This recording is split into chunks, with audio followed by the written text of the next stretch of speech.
Ok, boa noite. Hoje eu vou falar sobre o tema software criptográfico de alta confiabilidade. Aqui temos o nome do material original, High Assurance Crypto Software. Foi uma palestra apresentada pelo Daniel Bernstein e Tanja Lange. E bom, vamos seguir com a apresentação. Introdução e principais objetivos. A ideia é tentar transmitir para vocês a importância da criptografia de alta confiabilidade e como olhar para esse lado realmente de alta confiança, porque a gente desenvolver algoritmos de segurança, de criptografia, usando bases matemáticas que são confiáveis, não necessariamente vão garantir a segurança. Então, essa apresentação a gente vai passar pelos seguintes tópicos. Uma abordagem geral sobre criptografia de alta confiabilidade, a apresentação de algumas falhas e ataques sutis que existem por aí nesse sentido, os riscos que esses ataques podem gerar e possíveis abordagens no processo de desenvolvimento de software de criptografia para mitigar esses problemas. Né? Bom, o problema central, então, é o quê? Muitas vezes a gente vai desenvolver um algoritmo de criptografia, a gente pensa na base matemática dele, a gente valida esse algoritmo, os fundamentos que definem a segurança, e matematicamente isso está perfeito. Muitas vezes você vai encontrar algoritmos que fundamentalmente não tem nada de errado. Só que, quando você vai implementar isso em um sistema, a coisa muda. Porque, primeiro, você precisa implementar mais coisas além de só o seu algoritmo. Então, outras implementações periféricas, ou até a forma com que você transcreve esse algoritmo matemático para seu algoritmo em código, podem trazer problemas que comprometem a segurança do seu sistema. Um outro ponto a se abordar nesse sentido é que hoje a gente tem uma pluralidade de sistemas muito grandes. Então, muitas vezes o sistema com que você desenvolveu não é o mesmo sistema onde você vai executar o código. Sistemas podem se atualizar, tanto a nível de sistema operacional quanto a nível de hardware, e todas essas mudanças podem gerar diferentes comportamentos no seu software, gerando vulnerabilidades que muitas vezes elas passam despercebidas. E assim, quais são os riscos, né, que isso vai trazer? Então, você tem riscos de informações críticas sendo vazadas, de chaves sendo vazadas, o que coloca a segurança de N tipo de sistemas em risco. Porque se você tem chaves vazadas, você tem sistemas, por exemplo, de mensagem que são comprometidos, você tem informações cruciais vazadas, não necessariamente chaves, você pode abrir margem para outros ataques. Então, assim, esse risco ele existe, a gente vai tratar alguns exemplos aqui que são reais, são casos que, inclusive recentes, mostrando essas vulnerabilidades e problemas que foram encontrados. Né? Bom, o principal ponto de entrada quando se fala nesse tipo de sistema de alta confiabilidade vão ser os ataques de tempo. Tanto na palestra fonte quanto em outros lugares onde eu realizei pesquisas, ataques de tempo eles são um tópico recorrente. Por quê? Porque ataques de tempo eles estão totalmente relacionados a tempo de execução das operações. Então, não está relacionado ao seu código propriamente dito, a lógica dele, e sim ao como o sistema que está executando aquilo ali, as operações que o sistema estão sendo executadas, se comportam. Então, o ataque de tempo, né, ele, na forma mais básica, consiste em você mapear diferentes tempos de execução para diferentes inputs e, a partir disso, você conseguir obter informações que permitam ao você atacante explorar outras vulnerabilidades, criar vulnerabilidades. E assim, isso aqui vem em todos os níveis, tanto em nível de aplicação, como a gente vai ver em alguns exemplos a nível de sistema. Então, assim, isso é um problema que existe e está mapeado em softwares grandes, em bibliotecas de criptografia conhecidas, e ele é um ponto zero quando a gente fala de criptografia de alta confiabilidade. Porque um pouco mais à frente eu vou aprofundar nisso, mas o passo 1 para quando você quer desenvolver uma aplicação de alta confiabilidade é justamente você garantir que ataques de tempo, até onde está no seu controle, não são possíveis, né? Dois exemplos que a gente tem aqui de ataque de tempo, que são conhecidos hoje, é o Meltdown e o Spectre. Ambos são ataques que nunca foram relatados no dia a dia. Eles são ataques que foram percebidos por desenvolvedores, por pesquisadores da área de criptografia. Mas tem os papers, inclusive, para quem precisar, eu tenho as referências, quem tiver interesse de ler. Esses papers, eles determinam como esses ataques funcionam e mostram uma vulnerabilidade que é muito difícil, inclusive, de ser mitigada, porque, em resumo, eles são ataques de criptografia moderna, então eles são bem complexos, mas, em resumo, o funcionamento deles consiste em um comportamento de hardware de processamento moderno de tentar prever as operações futuras. Então, quando você tem códigos com condicionais que podem abrir diferentes ramificações, o processador ele tenta antecipadamente já deixar uma simulação dos valores para o cenário correto e para o cenário incorreto, por exemplo, de uma verificação de senha. E o funcionamento dessas operações ele prevê isso, mas caso aquele caminho não seja seguido, ele deveria deletar aquelas informações da ramificação. Porém, isso deixa um rastro. E é disso que esses ataques se aproveitam. Eles vêm na ideia de forçar esse processador, esse sistema, a gerar uma informação que traria esse cache dessas informações, gerando um rastro.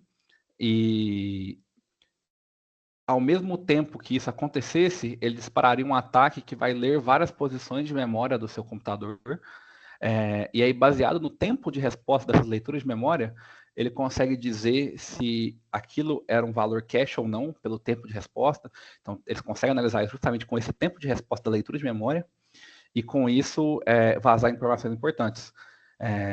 Então, assim, por exemplo, esse aqui é um excelente exemplo de ataques que muitas vezes a gente não se preocupa. Por exemplo, na própria disciplina a gente implementou algoritmos de criptografia básico para ter uma ideia de como funcionaria. E assim, eu acredito que no processo ninguém deve ter pensado a esse nível de detalhe. Então, assim, o hardware onde você está executando, ele traz vulnerabilidades. Então, seu código às vezes estava certo, porém um ataque desse aqui conseguiria ir além do que você previu em código e atacar diretamente o hardware, né, que está executando esse sistema. Aqui a gente tem uma demonstração de um outro exemplo de como esses ataques de tempo são relevantes, né? Isso aqui é um fluxograma de um ARM Cortex M3, processador da Apple. Isso aqui foi um estudo feito entre a apresentadora e um aluno de graduação, onde eles pegaram de base informações de multiplicação e soma sem sinal nesse processador, e com testes eles conseguiram mapear exatamente o número de ciclos de clock que esse processador vai levar para executar essas operações, baseados em certos diferenciais. E aqui a gente pode observar que para cada variação dos operadores, se um é zero ou não, se tem um operador especial, ele vai gerar nesse fluxograma diferentes inputs. Então a gente pode ver aqui que você tem operações que vão levar 3 ciclos de clock, 5 ciclos de clock, 6 e 7 ciclos de clock. Ou seja, se um atacante souber, como a gente viu em aula muitas vezes quando está tentando mapear o comportamento de um atacante, supõe que ele tem o máximo de informação possível.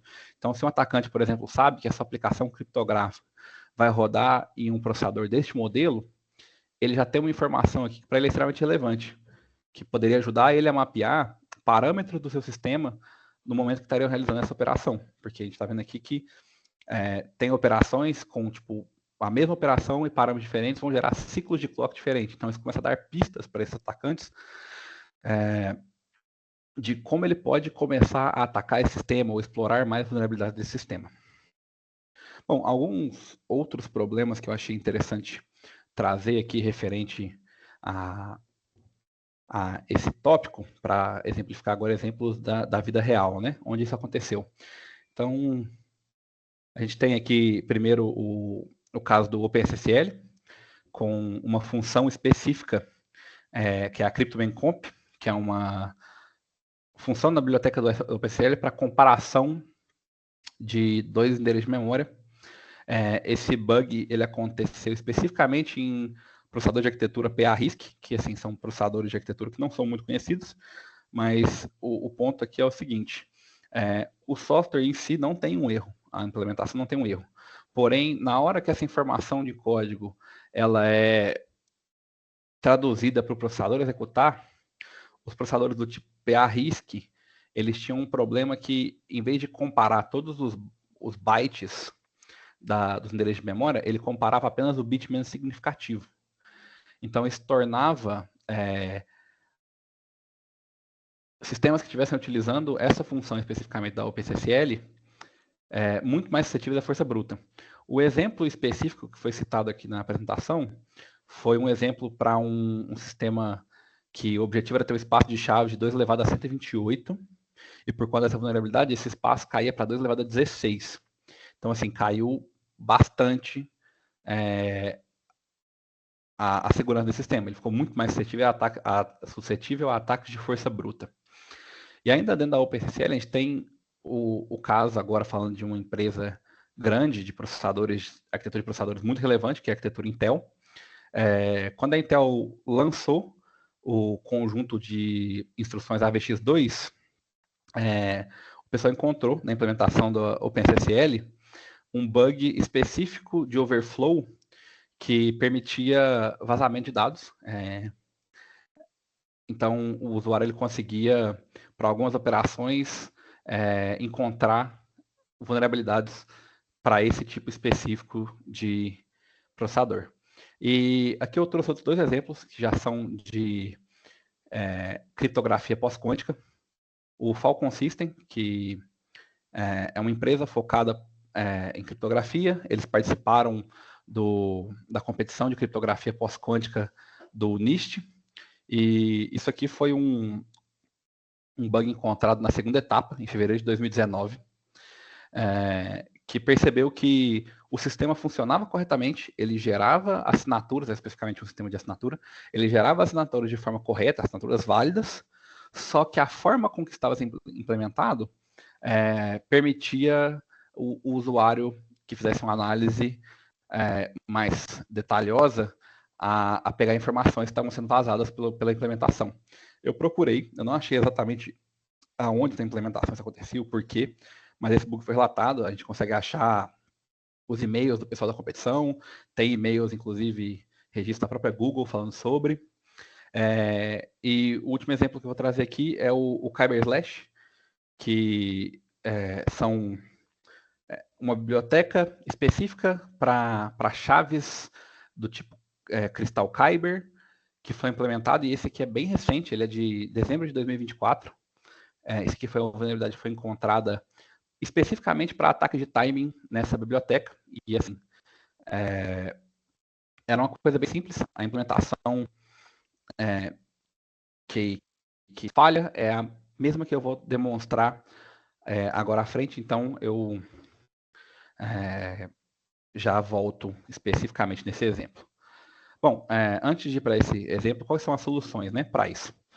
Principalmente, como eu falei, o ponto zero é ataque de tempo. Então, o principal marco que deve se levar em consideração quando desenvolvendo softwares de alta segurança é programação em tempo constante. Evitar que diferentes inputs gerem diferentes tempos no seu programa. Como a gente viu anteriormente, é muito complicado, porque assim, não depende só do seu código, depende de N fatores. Mas esse é o ponto 1. Aí outras coisas devem levar em consideração.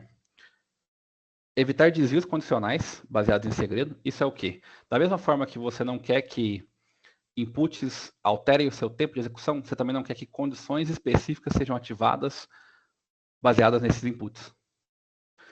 E a mesma coisa em relação da memória. Você não quer que condições determinem acesso ou não à memória referente a esses inputs. Então, a ideia é que o funcionamento do seu algoritmo ele seja independente do que está sendo imputado. E, bom, aqui eu trouxe o primeiro exemplo de ferramenta que pode ajudar a gente nesse tipo de desenvolvimento, que é o Valgrind. Essa ferramenta ela faz o quê? Ela te permite simular o tempo de execução dos seus algoritmos, dos seus códigos em CPUs virtuais. Então, você consegue, com essa ferramenta, analisar exatamente o que está acontecendo dentro daquela CPU que você setou ali, para entender como aquele sistema ou aquela CPU vai se comportar de acordo com o seu código, né? Bom, aqui, só para exemplificar, aqui é uma implementação bem simples, um algoritmo que é comum de se ver em implementações RSA, Diffie-Hellman, que são as potenciações, né, para gerar informações, né? Gerar mensagens criptografadas, segredos, trocas de chave, enfim. Basicamente, o que a gente vai ter aqui são parâmetros, né? E aí a gente já pode ver aqui que tem certos parâmetros que eles são definidos a partir de D, que em teoria é um input, né? Como a gente sabe, geralmente D é o input. Então você tem dois parâmetros que são definidos a partir desse input. E esses parâmetros são utilizados para definir o tamanho do loop, então quantas iterações vão ser feitas, e depois a gente tem uma ramificação a partir desse input também. Ou seja, aqui claramente a gente consegue ver que quantas vezes o meu loop vai rodar, o acesso de variáveis, ele está dependente do meu input. Então aqui a gente está vendo um exemplo claro de software vulnerável. O tempo de execução, o que o meu código vai fazer, ele está dependendo especificamente do input. Então, um atacante poderia forçar vários inputs e começar a perceber nuances do sistema. Aqui a gente tem o mesmo código, só que agora tentando mitigar essas soluções. Você pode ver que são os mesmos inputs, a ideia aqui é a mesma, a gente não vai mudar a lógica do algoritmo. A única diferença é que a gente pegou os parâmetros que estavam dependentes de input e fixamos eles. Então, a gente mudou o tamanho do nosso loop para ser fixo e a seleção de bits para gerar o output, ela é feita aritmeticamente. Então, ela não depende da ação variável dependente desse sistema. O custo aqui, ele se mantém igual ao menor caso, então, igual ao pior caso, então não tem assim, grande perda de performance, mas a gente agora tem uma implementação segura, que não estaria suscetível a ataque de timing, igual ao anterior. Bom, a fio desse tipo de abordagem, de se desenvolver softwares de alta confiabilidade. Bom, primeiro é provar que o seu código está 100% correto, porque afirmar é muito mais fácil do que provar. No caso, por exemplo, daqueles bugs da OpenSSL listados anteriormente, soltaram um patch de correção e a empresa afirmou, que fez o patch depois, afirmou que o software agora estava seguro a ataque de timing. Só que foi apenas uma afirmação, não houve uma prova matemática para comprovar ou um estudo em cima provando que aquilo estaria correto empiricamente, né? Bom, o segundo dificuldade é justamente garantir essa execução em tempo constante, como a gente viu anteriormente. Você fazer uma simples mudança já gera uma complexidade maior de código. E isso foi para um exemplo específico. Então, você imagina você pensar em todas as mudanças que teria que fazer para todo tipo de sistema possível, para N tipo de algoritmo. Então, assim, isso é uma dificuldade muito grande. Aumenta muito a complexidade do desenvolvimento. E o terceiro ponto que é assegurar essa robustez do seu software, né? Como a gente viu, não depende só de implementação, não depende só de algoritmo matemático, não depende só de sistema, são muitos fatores, né? Então, assim, é muito difícil você assegurar que todas as etapas, todas as pontas que podem afetar o seu código, o seu software de criptografia, estão garantidas, né? E, bom, isso traz para a gente o quê? Hoje nós temos 3 grandes caminhos que são abordados para criar essa confiança, né? O primeiro deles é testes. Então, teste extensivamente o código. Isso eu acho que vale para toda a indústria de software como um todo, mas especialmente aqui. Porém, é aquela questão. testes são trabalhosos, testes levam tempo, e muitas vezes, quando você está lidando com criptografia, você quer expandir para espaços de possíveis inputs de chaves gigantescos. Então, conseguir testar todos os casos manualmente. Então, assim, é difícil.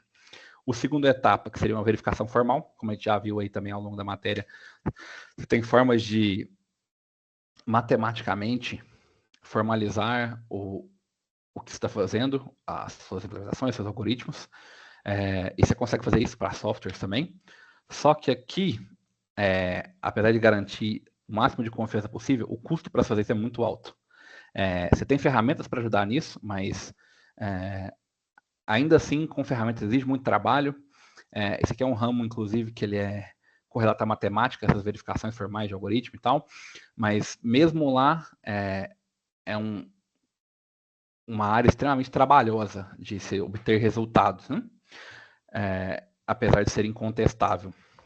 E a terceira opção, que é a execução simbólica, que basicamente é uma automação, uma forma que criaram de se analisar o código binário e entender o comportamento do seu código para todos os casos.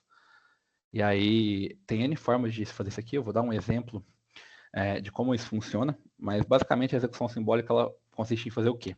Em pegar o assembly gerado pelo seu código, a partir disso gerar um DAG, que é um grafo, tem um nome específico para esse grafo, essa sigla significa um nome específico, mas procurar por DAG você encontra, mas ele é um grafo de associações lógicas do seu código. Então ele vai relacionar todos os seus inputs, todas as suas variáveis a um grafo e você consegue testar isso aqui de forma extensiva e bem mais fácil, né, para cada pedaço de código que você tiver no seu sistema. E aí a gente tem uma ferramenta hoje que ela é excelente para esse tipo de abordagem, que é o Wenger. Ele é um framework Python que você consegue importar binários para ele e ele automaticamente vai gerar para você esse diagrama te mostrando resultados e aí nele você consegue definir o resultado esperado, dos outros como falha, deixar ele analisar esse binário e verificar se o resultado final disso é exatamente o que você espera. Eu tenho um exemplo aqui disso que eu fiz.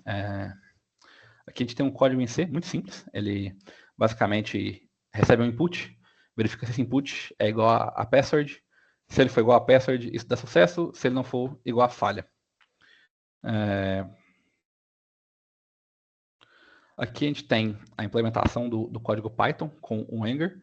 É bem simples, ele carrega o binário, ele define o argumento de entrada, o estado inicial, os estados de sucesso e falha, e ele executa, né? Ele usa isso com links simbólicos, para de memória. E, bom, é mais fácil mostrar a execução, isso aqui é bem complexo, mas aqui a gente tem uma execução dele, onde, executando o código, você vê que ele termina o acesso de target de sucesso, os que devem ser evitados, né, que são os de falha. Aqui é uma outra ferramenta da biblioteca que é muito útil, a gente pode ver que ele já gera avisos, mostrando que tem leak de memória, que os estados iniciais estão sendo setados para endereço de memória não alocado, o que é um problema, a gente sabe, isso gera leak de memória. Então, assim, essa ferramenta ela ajuda até nisso, mas aqui a gente pode ver que ele percorreu os caminhos do grafo e a única password encontrada foi acertada no código. O que significa que, para aquela execução específica, aquele pedaço de código específico, esse aqui realmente foi o único caminho encontrado. Para caso isso aqui falhe, a gente vai ter um erro, um aviso ou outputs mostrando os possíveis valores que satisfazeriam essa senha. O que a gente não quer, a gente quer que só um valor satisfaça. Mas então é uma ferramenta assim que agiliza muito o processo. Ela funciona utilizando essa teoria aqui dos grafos de execução simbólica. Mas seguindo adiante, os pontos-chave aqui são o seguinte, então. Quando a gente vai falar de criptografia de alta confiabilidade, muitos fatores estão em jogo. Então, o processo para se desenvolver tem que ser robusto, ele tem que passar por várias etapas. Não existe um caminho fácil.